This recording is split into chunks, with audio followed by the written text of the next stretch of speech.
జాతీయ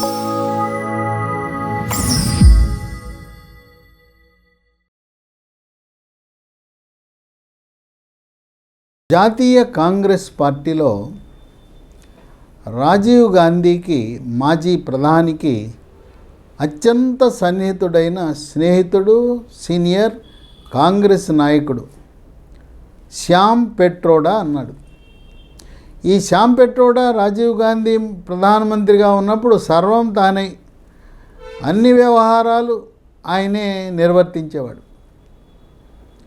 ఇప్పుడు శ్యామ్ పెట్రోడా ఇప్పటికీ కాంగ్రెస్లోనే ఆయన హవా చెల్లుబాటు అవుతూ ఉంది.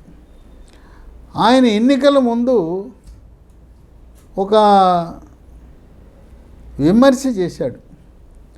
భారతదేశ ప్రజలను అవమానపరిచే విధంగానే కాక దేశాన్ని విచ్ఛిన్నం చేసే విధంగా ఉన్నాయి ఆయన వ్యాఖ్యలు.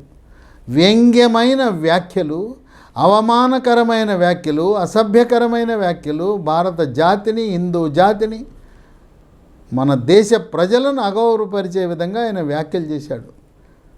మదమెక్కి, కొవ్వెక్కి మన భారతీయులను అవమానపరిచాడు శ్యామ్ పెట్రోడా. ఏమన్నాడు? భారతదేశాన్ని 4 ముక్కలుగా విభజించాడు. తూర్పు భారతదేశంలో ఉండే ప్రజలు వాళ్ళ ముఖం చూస్తే చైనా వాళ్ళ ఉంటారని, దక్షిణ భారతదేశంలో ఉండే వాళ్ళు వాళ్ళ ముఖం చూస్తే ఆఫ్రికా వాళ్ళ ఉంటారని. ఆఫ్రికా అంటే మనం దక్షిణ భారతదేశం వాళ్ళు నల్లగా ఉంటారని, అంటే మనం నల్లగా ఉంటామని అవమానిస్తూ మాట్లాడాడు. ఇక ఉత్తర భారతదేశం వాళ్ళు తెల్లగా ఉంటారు కనుక వాళ్ళు బ్రిటన్తో పోల్చాడు, బ్రిటిష్ వాళ్ళలాగా ఉంటారంట. ఇక పశ్చిమ భారతంలో ఉండేవాళ్ళు వాళ్ళు షేకుల్లా, అరబ్బులా ఉంటారని వర్ణించాడు.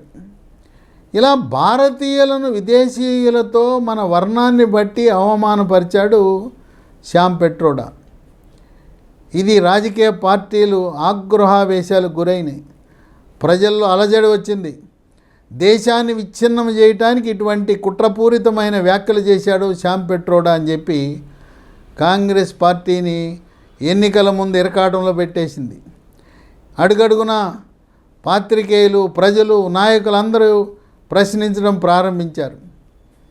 ఇక తూతూ మంత్రంగా ఆ అగ్నిని చలార్చడానికి కాంగ్రెస్ పార్టీ ఏం చేసిందంటే, ఈ శ్యామ్ పెట్రోడా అప్పుడు ఇండియన్ ఓవర్సీస్ కాంగ్రెస్ పార్టీ చైర్మన్గా ఉన్నాడు. మేము ఆయన్ని ఇండియన్ ఓవర్సీస్ కాంగ్రెస్ చైర్మన్గా ఆయన సస్పెండ్ చేస్తున్నాం. ఆయన చేసిన వ్యాఖ్యలు బాధాకరం, మేము కూడా మద్దతు ఇవ్వటం లేదు. ఆయన ఆ వ్యాఖ్యలు ఉపసంహరించుకునే విధంగా మేము చర్యలు తీసుకుంటాం. శ్యామ్ పెట్రోడా నోరు జారాడని చెప్పి కాంగ్రెస్ పార్టీ ఏదో ప్యాచ్ వర్క్, ఏదో రకంగా దేశ ప్రజలను చల్లార్చాలని ఒక ప్రయత్నం చేసింది. సరే, అక్కడితో సమసిపోయింది. మళ్ళీ కొన్ని నెలలకి ఎన్నికలు అవగానే మళ్ళీ శ్యామ్ పెట్రోడాని మళ్ళీ అదే పదవిలో పెట్టారు. ఇండియన్ ఓవర్సీస్ కాంగ్రెస్ పార్టీ చైర్మన్గా పెట్టారు. అంటే ఏంటి? ఈ కాంగ్రెస్ వాళ్ళు భారతదేశ పౌరులను ఫూల్ చేసినట్టు కాదా? ఇది కాంగ్రెస్ పార్టీ యొక్క వక్రబుద్ధి కాదా? మరీ ముఖ్యంగా దక్షిణాది వాళ్ళు మన రంగు కొంచెం ఏదో నలుపు ఉంటుందని చెప్పి ఏకంగా మన నల్లజాతి ఆఫ్రికన్తో పోల్చడం ఎంత అభ్యంతరకరం. కనుక ఇటువంటి వ్యాఖ్యలు చేసిన శ్యామ్ పెట్రోడాను కాదు, ఆ కాంగ్రెస్ పార్టీని దక్షిణాది రాష్ట్రాలు తిరస్కరించి మనము కాంగ్రెస్ రహిత భారతదేశ దిశగా అడుగులు పడవలసిన అవసరం ఉందని చెప్పి దేశంలో ఉండే ప్రజలు, విజ్ఞులు, మేధావులు, ప్రజాస్వామ్యవాదులు, రాజకీయ విశ్లేషకులు కూడా భావిస్తున్నారు.